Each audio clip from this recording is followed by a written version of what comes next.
শাইতানির রাজিম। বিসমিল্লাহির রহমানির রহিম।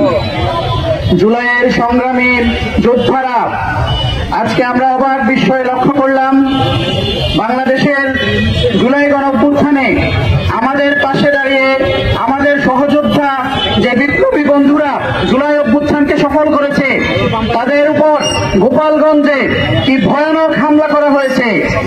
আমরা লক্ষ্য করলাম বাংলাদেশের সমগ্র আওয়ামী লীগ, ছাত্রলীগ, যুবলীগের সকল সন্ত্রাসীরা গোপালগঞ্জ নামক এই জেলায় আশ্রয় নিয়েছে। আমরা দেখতে পাচ্ছি আওয়ামী লীগ এই জেলাটিকে নিজেদের সন্ত্রাসীদের ক্যান্টনমেন্টে পরিণত করেছে। গোপালগঞ্জ মনে হচ্ছে বাংলাদেশের কোন